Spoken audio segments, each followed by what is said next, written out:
Muy buenas tardes para todos. Un saludo muy especial en nombre de la doctora Diana Alexandra Remolina Botía, presidenta del Consejo Superior de la Judicatura, de los demás magistrados que integran la corporación. Asimismo, un saludo muy especial en nombre de la doctora Marilucero Novoa Moreno, directora de la Escuela Judicial Rodrigo Lara Bonilla. Sean todos bienvenidos a esta conferencia denominada La Justicia en Your Roles, que hace parte del ciclo de capacitaciones en filosofía del derecho. La publicación de la teoría de la justicia en 1971 por parte de John Rawls reabrió el debate que había estado olvidado por algunas décadas acerca del rol de la justicia en la sociedad. Una de las consecuencias más importantes que trajo esta publicación fue el surgimiento de un conjunto de pensadores y pensadoras que a partir de los pensamientos planteados por John Rawls se preguntaron, criticaron y propusieron formas diferentes de entender la justicia con el objetivo de poder llegar a mejores consensos y por consiguiente a una sociedad más justa. En otras palabras, se creó una comunidad académica con una fuerte tradición de discusión que aborda los problemas de la justicia y que ha perdurado hasta nuestros días. El día de hoy tenemos el gusto de contar con la participación del doctor Manuel Fernando Moya Vargas, abogado, doctor en Sociología Jurídica e Instituciones Políticas de la Universidad Externado y postdoctor en Derecho de la Universidad de Buenos Aires. Es director del programa de doctorado en Derecho de la Universidad Santo Tomás de Aquino. Actualmente es conjuez de la sección primera de primera instancia del Tribunal Especial para la Paz, para casos de ausencia de reconocimiento de verdad y responsabilidad. Doctor Manuel Fernando Moya Vargas, es un gusto tenerlo con nosotros. Bienvenido, tiene el uso de la palabra. Muchas gracias. Un cordial saludo a la doctora Marilucero Novoa, directora de la Escuela Judicial Rodrigo Lara Bonilla. Un saludo extensivo a la doctora Diana Alexandra Remolina Botía, presidenta del Consejo Superior de la Judicatura, y a todos los servidores y servidoras judiciales, así como a todas las demás personas que se han conectado a esta videoconferencia. Pues bien, me ha correspondido dirigirme a ustedes en relación con uno de los más grandes tratadistas de la justicia, un norteamericano de la época del siglo XX, prácticamente John Rawls, profesor de la Universidad de Harvard e investigador de la Universidad de Harvard. Desarrolló toda su teoría política en torno originalmente a la justicia. Ciertamente, como lo decía nuestra presentadora, ha sido característico que desde el primer tratado complejo de la justicia que conocemos nosotros, fundamentalmente la Ética Nicómaco de Aristóteles, a la época de John Rawls se están contando muchísimas definiciones de justicia, muchísimos abordajes. No obstante, en los tiempos anteriores al trabajo de John Rawls, parecía que el trabajo en torno a la justicia había sido como cuando menos desacelerado. Por suerte que Rawls lo retoma y lo restablece, podríamos decir que para la posteridad, casi que lo rescata de una especie de inocuidad en la que había venido cayendo poco a poco, dado que las tendencias filosóficas que fusionadas con lo ideológico, con lo político, habían tenido una orientación distinta. Es preciso tener presente que John Rawls, el marco histórico de vida que tuvo, pues aparece incursionando en los fenómenos, podríamos decir que políticos, históricos, sociológicos más graves que acontecieron durante el siglo XX.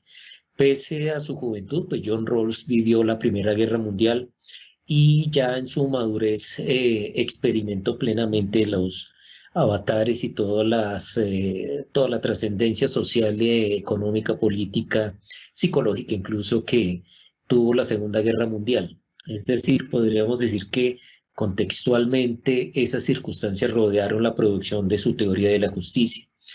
También conviene destacar algo, a mi juicio, particularmente importante, y es que en la tradición precedente a Rawls, me refiero el presupuesto relativamente remoto de Aristóteles, el presupuesto escolástico, el presupuesto kantista, pues indudablemente tenían por característico que la asunción de la teoría de la justicia se daba desde una perspectiva eminentemente jurídica, mientras que Rawls se caracteriza, entre otras cosas, porque se sale de esa, digamos, contracción para hacer un abordaje de la justicia ya no asociado estrictamente a las lides jurídicas, sino que lo hace desde lo metajurídico, es decir, desde criterios típicamente políticos y pues con unas asociaciones económicas, con unas asociaciones ideológicas, me atrevo a pensar con asociaciones filosóficas que, si bien no desprecian lo que es estrictamente jurídico, tampoco se fundamentan en ello. Con esta breve introducción me voy a permitir servirme de una presentación que confío sea de utilidad para una mejor exposición. Bien, la teoría de la justicia de John Rawls, pues como les decía, curiosamente no surge del derecho, surge más bien de la ciencia política, casi que podríamos hacer esa precisión. Como les decía hace un momento, un antecedente remoto de Rawls es indudablemente Aristóteles. Un antecedente relativamente más reciente es el de Kant. Desde la perspectiva kantiana, indudablemente, y participando de la misma fuente, indudablemente, John Rawls se fundamentó en la teoría contractualista, en la teoría rusoniana, en la teoría montesquiana, acerca del contrato social como fundamento de integración social. Sabrán ustedes seguramente que existe toda una concepción de Kant sobre la sociedad civil y esa concepción parte, no se agota, pero sí parte de la idea contractualista.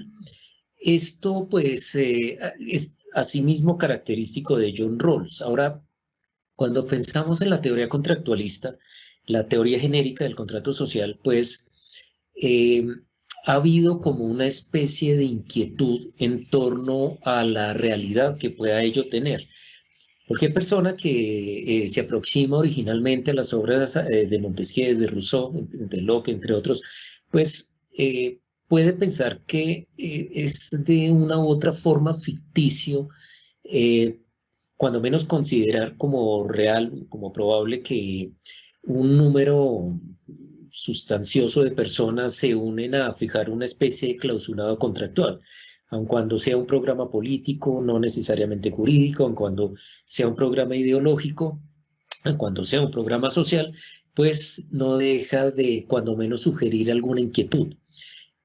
Para entender la concepción contractualista, debemos partir que no se trata de un consenso en términos, como poco más o menos podríamos pensar de los contratos sinalagmáticos, en donde las partes se sientan a acordar los términos o clausulados del contrato. Más bien, se trata, como lo dijeron los grandes pensadores del siglo XX, una vez concluida la Segunda Guerra Mundial, se trata de un remar en la misma dirección. De hecho, a propósito de la conclusión de la Segunda Guerra Mundial, se decía que el consenso no es un estar de acuerdo, sino precisamente eso, ideográficamente un remar en la misma dirección. Entendiendo por ello, lo manifestaron en su momento que si usted quiere ser usted, que es diferente a mí, y yo quiero ser yo, que soy diferente a usted, y los dos nos encontramos naufragando en una balsa, la única manera para que usted siga siendo usted y yo siga siendo yo, amén de las diferencias, es que rememos en la misma dirección. Poco más o menos sobre esa idea del consensualismo es que aparece edificada la ideografía del contrato social. Específicamente, Rawls se basó en la idea contractualista, en la idea del contrato social, para construir todo su modelo teórico. Soy reiterativo en cuanto a que, a diferencia de los predecesores de Rawls, la concepción de justicia no era jurídica. Desde ese punto de vista, entre otros, marcando una diferencia, por ejemplo, con Kant, con Santo Tomás, eh, con Luke, por ejemplo, la idea de la justicia no obedecía a criterios fraguados a partir de toda la construcción clásica del derecho, sino que empieza a formularlo quizá por primera vez, cuando menos de manera sistemática, desde presupuestos, como decía, metajurídicos. Con todo, o bueno, quizá por eso mismo, pues se basa en una idea que no es propiamente jurídica como lo es el contrato social. Sabrán que se trata de una idea política en la que se intentó, previo, pues obviamente a toda la construcción dialéctica que se había venido gestando durante la primera mitad del siglo XIX, particularmente con Hegel, la idea sistemática estructural funcional, o como se le podría llamar posteriormente estructural funcional del Estado. Es decir, el Estado para el momento de Kant se miraba poco más o menos como una especie de producción natural, es decir, un momento dado en la evolución de las comunidades humanas. Esta idea es tomada ciertamente por Rawls. De hecho, fue particularmente fiel al presupuesto kantista. Desde ese punto de vista, pues es apenas comprensible que se asuma esta clase de ideas. También es bueno contemplar que si bien Rawls trató de hacer formular una teoría bastante sólida desde muchos puntos de vista, no solamente desde el punto de vista político, Rawls, participando de la tendencia kantiana, que de una u otra manera había sido marcada ya por los escolásticos, no concibe la sociedad civil como un mero agregado de personas, como posteriormente lo dijera Hegel, como unas personas que se unen como estrategia frente a los avatares de la supervivencia. Rawls, al igual que Kant, contemplaba la sociedad civil como una entidad moral. De hecho, el presupuesto moral era de base individual y posteriormente de manera colectiva compartido. Por suerte que cada persona individualmente estimada tenía que tener su propia proyección moral que por supuesto iba a reflejar dentro de la comunidad a la cual se integraba. Por suerte que cuando pensamos en una, podría decir, teoría de la sociedad civil, a partir no necesariamente de Rawls, pero sí continuaba con Rawls, desde Kant continuaba con Rawls, tenemos que pensar necesariamente que esa sociedad es, como lo hubiese dicho Kant, metafísica en el entendido de que se trata de una concepción filosófico-analítica, pragmática evidentemente, en donde la misma sociedad no se agota en ninguno de los presupuestos tradicionales. Tiene elementos políticos, tiene elementos jurídicos, pero también tiene elementos morales, y esto es algo determinante en las proyecciones que se hacen, tanto del derecho, pero particularmente sobre la concepción misma de la justicia. Es importante tener presente algo, si se me permite, muy tal vez como nota a pie de página. Cuando nosotros pensamos en justicia considerada la Constitución de 1991, es importante estimar que la justicia en nuestra Constitución es un valor, no es un principio, constitucionalmente hablando. Desde luego, en la perspectiva de Rawls, tendríamos que estimar que él está más inclinado, aun cuando no lo haya manifestado de una manera absolutamente clara, de esa forma, en que la justicia es un principio. No se puede olvidar que la justicia es un principio, de hecho, en la Constitución de Filadelfia. Al fin y al cabo, pues, en un modelo democrático, social y de derecho, que es nuestra identidad constitucional, cabe la posibilidad de contemplarlo como valor por oposición a un principio constitucional, lo cual pues marca una diferencia del cielo a la tierra en cuanto a su concepción. Es decir, en tanto valor, defraudar el horizonte de la justicia no tiene la trascendencia que en cambio tiene dentro de nuestro contexto constitucional defraudar un principio, lo cual pues además está decirle a personas que saben de derecho que esto pues, va a traer efectos de nulidad, de inexistencia de los actos procesales, por decirlo menos, mientras que la defraudación de un valor no tiene esa trascendencia. Con todo, para hacer un análisis, podría decir que equitativo de la visión de Rawls, es necesario despojarnos un poco de la visión que podemos tener dentro del marco de la Constitución del 91, salirnos de ello y teniendo en cuenta que Rawls, pues, si hubo de tener un pensamiento constitucional, pues lo tiene de cara a la Constitución de Filadelfia, no de cara a la Constitución o una Constitución como la nuestra. Cierro de esta manera la nota a pie de página.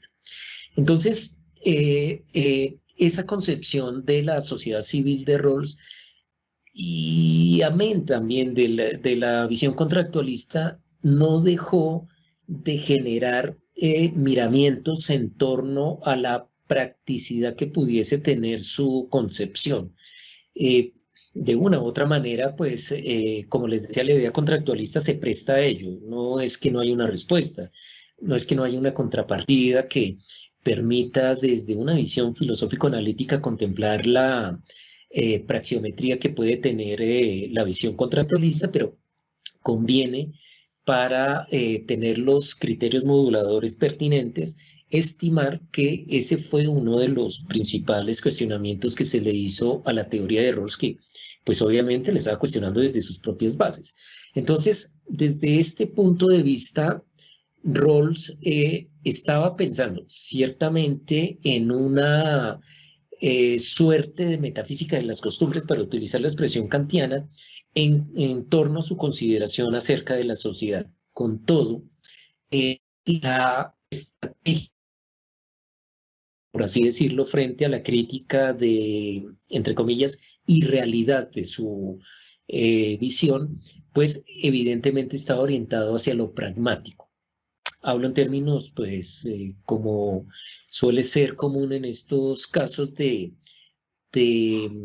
filosofía analítica, por manera que la praxeología de la visión de Rawls no depende del presupuesto eminentemente contractualista. Más adelante veremos que incluso hay unos agregados que hipotéticamente le darían cuando menos algo más de razón a sus críticos, que no fueron pocos, por cierto, en torno a la realidad pragmática de sus postulados. Precisamente Rawls partió de un presupuesto. Entonces comprendamos, él se basaba en la idea del contrato social, se basaba en la idea del consenso, pero cuando lo vemos desde la perspectiva de Rawls, el concepto de consenso, como les decía, no es un ponerse de acuerdo en todo, sino poco más o menos, si se me permite el símil, un remar en la misma dirección. Es decir, no es algo, por así decirlo, completamente fantasmagórico o cuando menos absolutamente excepcional, sino que es una manera de designar una cierta práctica. Ahora, como Rawls partía de ello, es decir, de la idea del contrato social, de personas que de una u otra manera deben negociar unos ciertos presupuestos de comportamiento, era preciso en su visión estimar bajo qué condiciones se aproximaban las personas integrantes de la sociedad civil, y esa condición, que para Rawls, él mismo la llamó como una condición original, era algo así como una especie de inocencia no entendida como ignorancia absoluta, sino como una aproximación despojada de preconceptos, en donde las personas buscan las condiciones de hacer probable no solamente la vida individual, sino la vida social, entendiendo, claro está, que las comunidades son aportantes de la identidad de las individualidades. Por suerte que hay una interdependencia constante entre el individuo y su comunidad. De tal manera que entonces Rawls estimó que las personas, cuando se aproximan a fijar, por así decirlo, los términos de vinculación a la sociedad civil, el contrato social, pues se encuentran en una condición en que opera lo que él mismo llamó en su obra la teoría de la justicia, una teoría de la justicia, el velo de la ignorancia.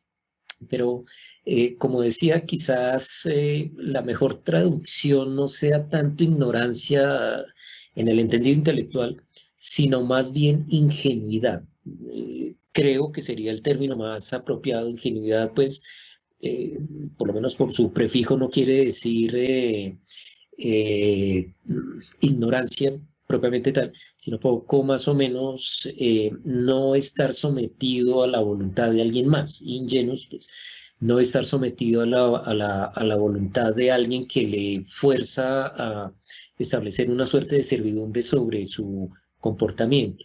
Por suerte que las personas se acudirían a la constitución del contrato social bajo unas condiciones tales en donde no están llenos de preconceptos, no están preconceptuados, sino que, por así decirlo, van sobre la base de una cierta espontaneidad a la búsqueda de las mejores condiciones que le permite la apropiación de sus bienes fundamentales, practicarlos, no obstante las diferencias que pueda haber entre las personas, y orientarse hacia la realización de lo que consideran sus propios ideales de vida, no tanto vida individual, pero sí condiciones sociales genéricas en donde lo individual se hace probable, o cuando menos se hace más probable.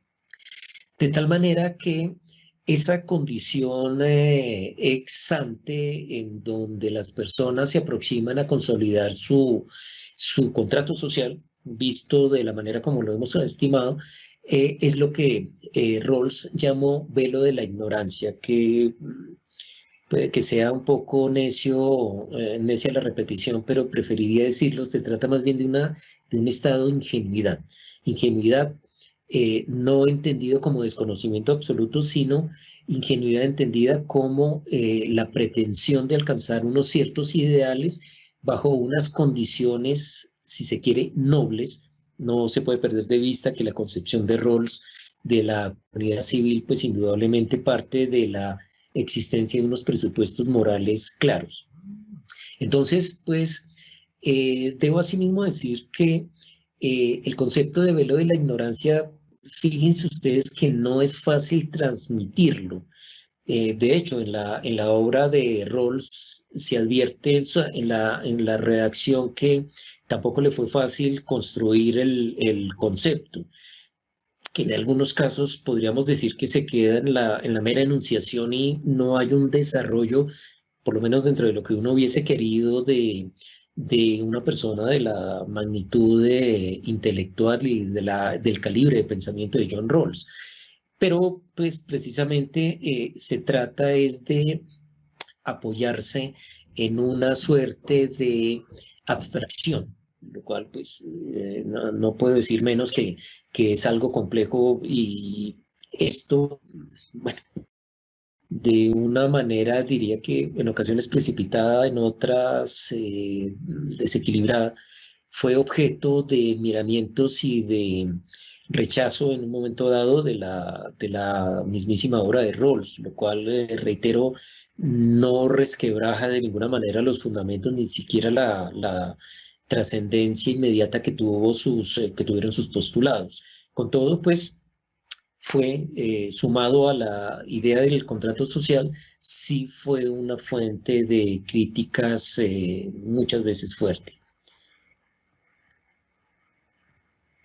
Bien, es importante tener en cuenta una cosa.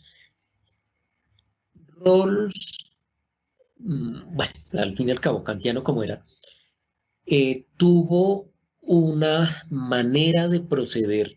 Estoy hablando en términos epistemológicos y pues en tanto tal necesariamente metodológicos, dentro de la alternativa que existía para las ciencias sociales y humanas en términos generales en el momento, la hermenéutica ortodoxa, versus la dogmática. Rawls se orientó por la dogmática. Obviamente, la dogmática emergió para el derecho particularmente con Kant, eso digamos que no, en ese momento no se presta duda. Antes de Kant pues, había una especie de ortodoxia hermenéutica, una hegemonía hermenéutica que, pese a los puntos de contacto que puede tener la dogmática con la hermenéutica contextual, pues en todo caso era predominantemente hermenéutica. No obstante, sobre la base del referente aristotélico, se sabrá que Kant fue el primero que hizo formuló una perspectiva dogmática aplicada al derecho en términos generales, de tal suerte que bajo la guía de Aristóteles, Kant se había ya dado al propósito, a realizar el propósito de establecer cuáles eran los principios sobre los cuales estaba edificada, bueno, lo que él mismo llamó metafísica de las costumbres, y Rawls se orienta por esa misma alternativa metodológica y epistemológica. Es decir, eh, eh, los hermeneutas buscan dentro de los textos lo que los dogmatistas buscan por fuera, pero dentro del sistema. Al fin y al cabo, pues la dogmática se caracteriza porque establece los significados y las significaciones de los textos jurídicos, tomando texto en el entendido más amplio, lo busca precisamente en los fundamentos del sistema, es decir, en los principios y los valores. Consecuencia de lo cual, como todo dogmatista, lo primero que piensa es cuáles son los principios involucrados. Esto obviamente tiene, como decía hace un momento, bueno, desde la perspectiva general de la línea kantiana, un antecedente remoto aristotélico, pero tiene un antecedente más reciente en términos kantianos. De tal suerte que, como decía, si hacemos una muy rápida comparación, Kant se dio a la búsqueda de los principios sobre los cuales descansa un sistema jurídico en líneas generales. Rawls se da a establecer cuáles son los principios sobre los cuales descansa una concepción, un modelo teórico de la justicia. Debo en este punto decir que la alternativa de Rawls es un modelo dentro de los muchos que habían. Yo he escuchado tratadistas teóricos de la justicia que mantienen que a la fecha, y poco más o menos llegando a Dworkin, a Hart, no tenemos menos de 250 concepciones de justicia distintas. Entonces, desde ese punto de vista, tendríamos que decir que la de Rawls es no una más en el peor de los entendidos, sino una adicional a la construcción, con la caracterización que había señalado. Es decir, que Rawls lo hace desde una visión evidentemente extrajurídica. Pero en todo caso, comparte con lo jurídico, al fin y al cabo Kant pues había hecho una obra jurídica, comparte con Kant y con la tendencia jurídica de base dogmática la búsqueda de principios. De tal manera que pues la forma de proceder de Rawls fue básicamente la identificación de los principios que se encontrarían involucrados en una concepción de la justicia que parte de lo social y se dirige a la realización de lo social antes que a la cualificación genérica connotativa de cualquier sistema jurídico denotativamente estimado.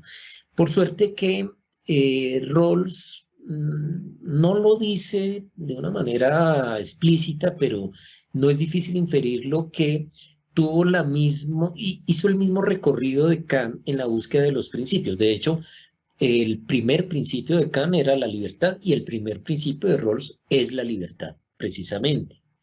De tal suerte que de cara a la libertad podría decir sin mayor aspaviento que la idea de libertad en Rawls es correspondiente con la idea de libertad de Kant, que poco más o menos a su turno correspondería, cuando ya hay algunas diferencias más concretas, con la concepción de la libertad, en Aristóteles.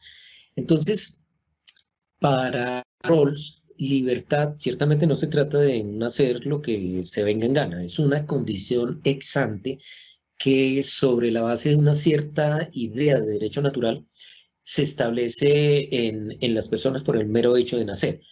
Por suerte que la libertad es una condición necesaria, es una condición, diría, constitutiva de la sociedad civil para realizar lo que en la misma doctrina de Rawls son los bienes fundamentales.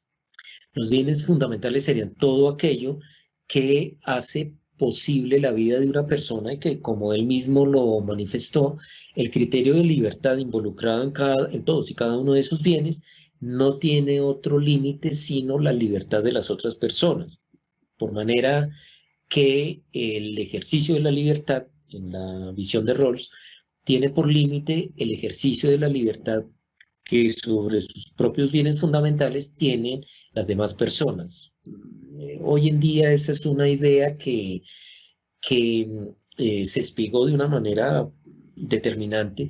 Por suerte que, como creo yo, es muy común para todos en este momento considerarlo, un derecho, el ejercicio legítimo de un derecho, tiene por límite el ejercicio legítimo de los derechos de los demás. Por suerte que no se valen las invasiones arbitrarias, sino que se debe conservar el ejercicio dentro del núcleo esencial de ese derecho, y pues cualquier invasión en el ejercicio del derecho de otro, invasión obviamente negativa, pues tiene visos de ilicitud.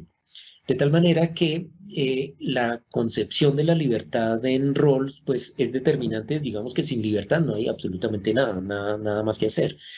La libertad es el presupuesto inicial para que las personas puedan orientar su voluntad y orientar el ejercicio de su voluntad hacia la consecución de los bienes fundamentales. Entendiendo por bienes, obviamente, no solamente cosas materiales, sino presupuestos de vida que hacen viable la realización de los propósitos que tiene una persona, individualmente considerada al interior de la sociedad civil. Por otro lado, y me atrevo a pensar que esta puede ser una de las particularidades de la teoría de Rawls, es que lejos de pretender una igualdad imaginaria de las personas, parte de todo lo contrario, a nivel de principalidad. Quiero decir, en una perspectiva dogmática, las personas somos diferentes por múltiples razones. Por razones de naturaleza, o por lo menos filogenéticas, que no se pueden aplicar a una racionalidad tradicionalmente humana o lógica, sino que también Rawls, por el mismo contexto que estaba viviendo, al fin y al cabo, ciudadano norteamericano, norteamericano de Estados Unidos, una persona incardinada en todas las tensiones, en todas las antinomias, en todas las búsquedas, ansiedades, frustraciones sociales del momento, pues reconoce que las diferencias no solamente son de esa estirpe, sino que también hay diferencias de orden social, diferencias de orden económico, diferencias culturales que hacen que pues obviamente las personas no podamos ser homogeneizadas, y que si se hiciese pues sencillamente es una violencia simbólica contra las personas, es una negación de la realidad. Pero sin embargo, Rawls, quien no disputa con que esas diferencias existan, no pretende que sean justas, pero en todo caso existen, parte del presupuesto conforme con el cual hay dos maneras de manejar las diferencias. Una forma negativa en donde las diferencias sirven para negarle la libertad a otras personas, o la otra, que la ve como positiva, si se quiere favorable, en donde la diferencia hace que sobre presupuestos reflexivos específicos se pueda orientar la acción social hacia no la eliminación de las diferencias, pero sí a hacerlas funcionales hacia la obtención o la satisfacción de los propósitos de vida que tienen las personas al interior de la sociedad. Por suerte que lo que ven ustedes como la diferencia favorable es un uso racional de la diferencia orientado no a la negación de la libertad, a la servidumbre, sino todo lo contrario, a la solidaridad, a la realización de criterios como la solidaridad, como el hecho de hacer concesiones en favor de las personas que más lo requieren, es decir, una especie de justicia distributiva o criterio de distributividad, si es válido decirlo así, que evidentemente pues, se remonta a la ética de Nicómaco, es decir, el criterio de que las demandas sociales no se pueden formular en términos paritarios, sino que se deben formular en términos diferenciales precisamente dependiendo de las condiciones de cada quien. Por suerte que, visto así, para Rawls, la diferencia no es algo negativo, sino algo que se puede positivizar, no en el entendido hegeliano, sino más bien dentro de la concepción moral de estirpe kantiana, para la realización de los cometidos sociales fincados o manifestados, pretendidos a través de del contrato social. Y pues bueno, desde ese punto de vista vendría a ser, algunos dicen que ese es el segundo principio, creo que la igualdad, sin lugar a dudas, es un principio en la teoría de Rawls, pero la igualdad pues pareciera, como seguramente lo pueden apreciar, casi que la némesis de la diferencia favorable, es decir, ¿cómo pensar en la igualdad si hay diferencia? Entonces, precisamente por esta razón, entre libertad e igualdad media la idea de la diferencia favorable para entender siempre que, sin pretender en la doctrina de Rawls negarse la diferencia, esta sí se puede, como decía hace un momento, positivizar, de tal suerte que fue Rawls quien primeramente piensa la igualdad no como una homogenización, como decía hace un momento, de las personas, lo cual evidentemente sería una violencia simbólica, sino como la concesión de posibilidades compatibles para todos. Es decir, no se trata de pretender que en el ejercicio de los derechos todas, absolutamente todas las personas sean sincrónicamente indiferenciables, o sea, igualadas desde todas las características reales hipotéticas, sino la posibilidad de realizar de una manera compatible cada uno de los derechos y garantías que los asisten para poder conservar su individualidad dentro de lo social. De tal manera que es Rawls ciertamente quien piensa que la igualdad no es otra cosa que la concesión de posibilidades compatibles para todas las personas. Es decir, negarle una garantía a una persona sí la hace desigual. Concederle la garantía para que la pueda ejercer, dadas sus condiciones, es lo que tiende hacia la realización del principio de igualdad. De tal suerte que, bien leído, no se trata en la doctrina de Rawls de una ingenuidad, no se trata de una pretensión ilusa, sino todo lo contrario, de parte de un reconocimiento de algo real, de algo pragmáticamente verificable, hacia la realización de ideales. Es decir, el que sea un ideal no quiere en manera alguna decirse que sea irrealizable. Precisamente, pues, si es realizable es porque tiene posibilidades de que así sea. Por suerte, el contrato social, en la visión de Rawls, de la realización de condiciones que resulten compatibles para la realización a su turno de los presupuestos que harían prácticamente vivible la individualidad de las personas dentro de la sociedad y pues adquiriendo obviamente las condiciones de identidad que le corresponde conforme a la sociedad civil a la que se encuentra la persona adscrita. Bueno, ha sido como un recorrido básico sobre la teoría de la justicia, no es la única obra de Rawls. Como decía hace un momento, iniciando la exposición, la obra de Rawls no surge desde el derecho ni se agota en el derecho, es metajurídica, entendiendo por ello que es más consulto de lo político, de lo social, de lo ideológico, aún incluso de factores típicamente económicos, que de factores jurídicos. No, no se trata de un desprecio hacia lo jurídico de ninguna manera, sino que pues por la misma formación de Rawls estaba orientado hacia eh, la representación de unas variables del conocimiento humanista y social que pues por lo menos no partieron del derecho, más no niega el derecho. Diría que es contributivo a la realización de sus presupuestos. Por suerte, podríamos decir que la teoría de Rawls, desde esa perspectiva es metajurídica,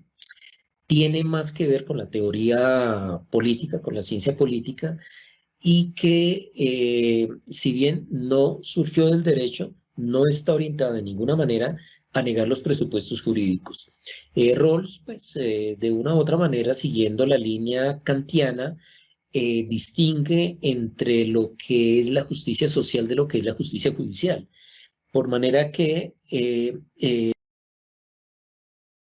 inmediato tiene vasos comunicantes en dirección hacia la labor jurisdiccional.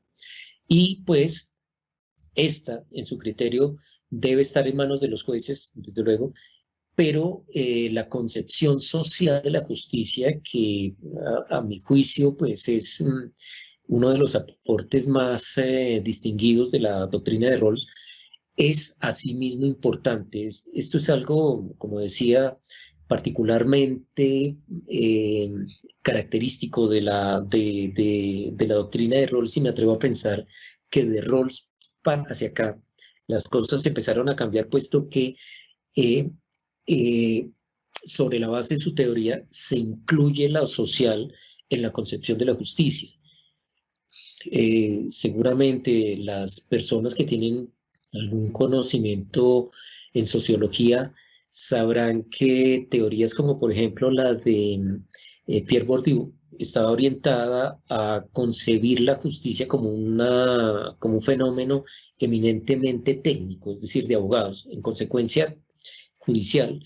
Y pues precisamente alguien como Rawls llama la atención sobre la condición conforme con la cual la creación de la justicia no es un elemento eminentemente judicial ni de abogados, sino que concursa toda la sociedad lega y no experta en derecho con indiferencia a ese tipo de condicionantes. Esto es algo, como decía, quizás a mi juicio, de lo más importante que puede tener la teoría de la justicia según John Rawls.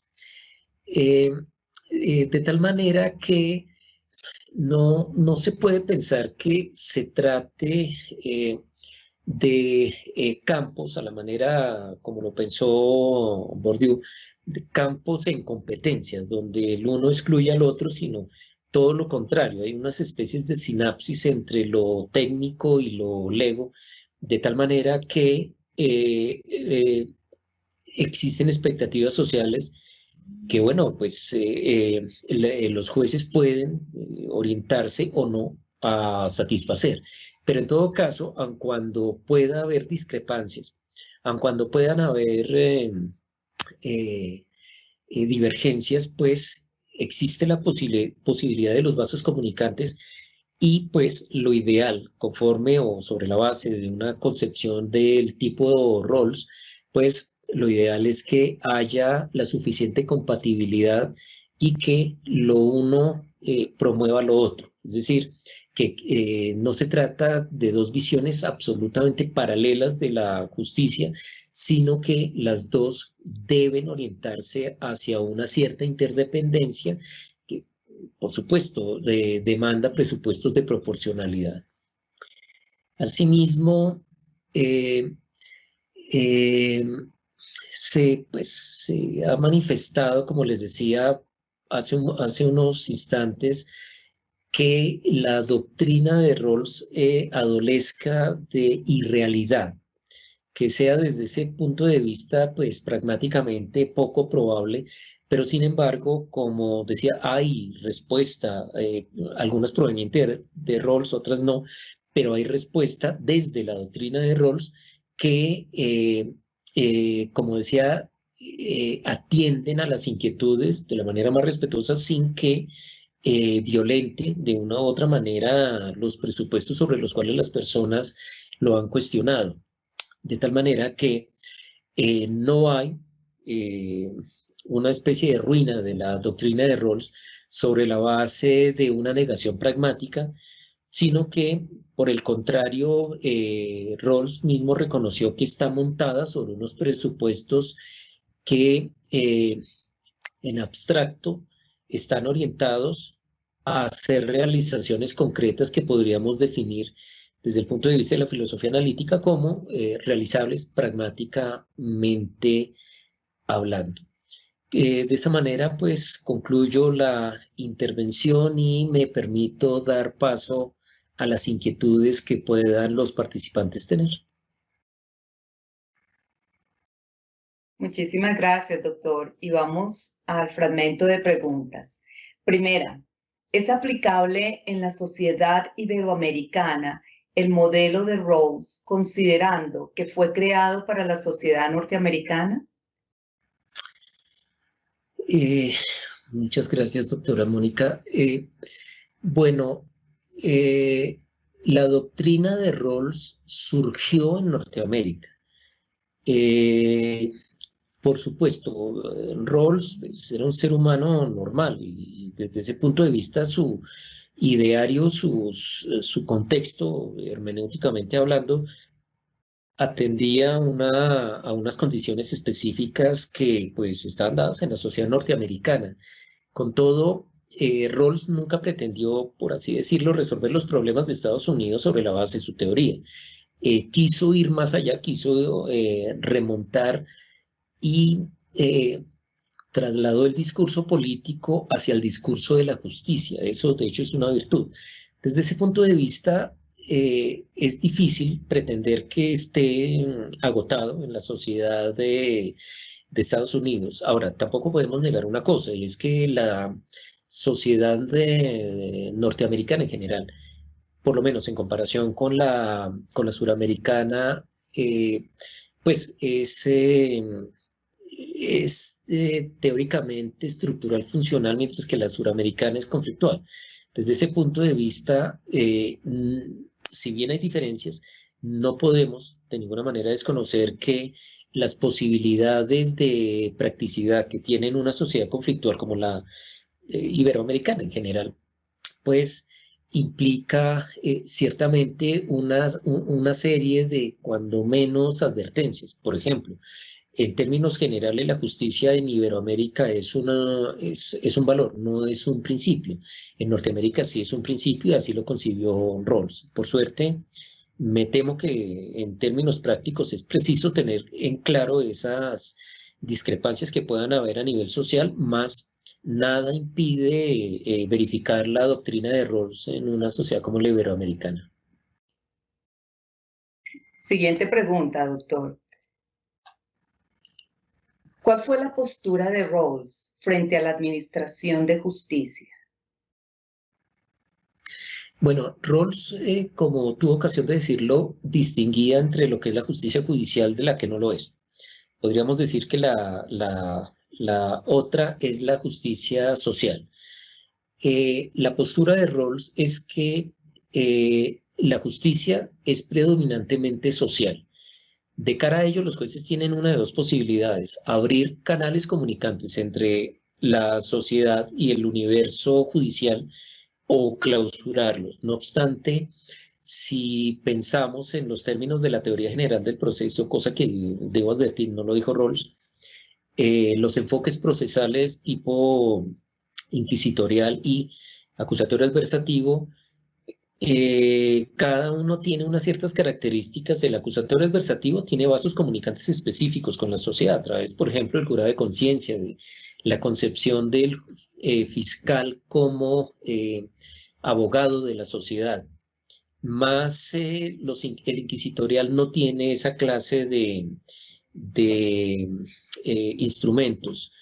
caso en el cual pues la cosa queda más en manos de los jueces entendiendo que como ser social está en curso en una cierta concepción social, en todos sus ideales, en su sentido de justicia, y como consecuencia, en los modelos de enfoque inquisitorial, pues las posibilidades de realización de la justicia en la concepción social depende de una manera determinante de la orientación del juez. Última pregunta. ¿La doctrina de Rawls ha trascendido en la Administración de Justicia de Colombia? ¿Qué opinión le merece esto, doctor? Muchas gracias. La Administración de Justicia colombiana tiene unas características específicas. Nosotros no podemos manifestar de una manera contundente que nos identifiquemos con una cierta teoría de justicia. La pregunta sería, en consecuencia, si existe algún modelo teórico de justicia con cuál tiene mejor identidad la Administración de Justicia colombiana. Me refiero a lo siguiente: a los jueces en Colombia no, bueno, a los abogados en general, no vamos a decir que sea solo los jueces, no están orientados hacia un cierto concepto de justicia predominante. Tanto es así que pues se sigue disputando qué tan científico o no es el saber jurídico, sobre la base de que no tenemos claro si el estatuto científico del derecho es o no la justicia. Pero si es la justicia, ¿a qué concepto de justicia nos adherimos? Y no tenemos un concepto de justicia, un ideario de justicia francamente definido hacia el cual estemos orientados. De hecho, como decía, para nosotros la justicia es un valor, pero es un valor en cuyo enunciado no hay un contenido. Si se le pregunta, si se hace una especie de encuesta a los jueces, preguntándoles qué es justicia, lo más probable es que surjan demasiadas posiciones distintas, que no incompatibles del todo, pero distintas al fin y al cabo. Entonces, dentro del abanico de posibilidades de justicia, la posibilidad que pueda tener Rawls en nuestra administración de justicia, pues dependería de muchas circunstancias. Una, que tanto se conoce la doctrina de Rawls. Y pues si me lo preguntan, no lo sé, no puedo contestarlo estadísticamente hablando en términos de porcentualmente cuántos jueces en Colombia conocen la doctrina de Rawls. Una cosa es conocer la doctrina, otra muy distinta saber que Rawls es una persona, un pensador importante que tuvo incursiones en materia de justicia, pero pues, son dos cosas totalmente distintas. De otro lado, supongamos, nada más que imaginemos que los jueces en Colombia todos saben en qué consiste la doctrina de Rawls. La pregunta sería sobre qué variables la harían practicable, teniendo en cuenta que la producción de las leyes y la producción de la jurisprudencia de las altas cortes no necesariamente atiende a presupuestos tipo Rawls. De tal suerte que aquí jugaría bastante pues la elasticidad que pudiesen tener los jueces al momento de perfilar sus decisiones conforme a un horizonte de justicia. Tendríamos que hacer un estudio muy complejo, la verdad sea dicha, para poder establecer qué tanto haya trascendido una doctrina como la de Rawls en la administración de justicia de nuestro país. Gracias, doctora Mónica. Un agradecimiento especial al doctor por su tiempo, por haber estado con nosotros en esta conferencia el día de hoy, por acompañarnos esta tarde y explicarnos algunos de los conceptos, principios y críticas de la teoría de la justicia de John Rawls, quien es uno de los principales referentes sobre la materia, así como su relación con la justicia judicial. Sin duda alguna, seguiremos reflexionando sobre la aplicación de la teoría de la justicia en nuestro sistema judicial para proponer desde nuestra realidad y contexto las alternativas y mecanismos que de esta forma busquen mejorar la administración de justicia en Colombia. De nuevo, doctor Manuel Fernando Moya Vargas, muchísimas gracias.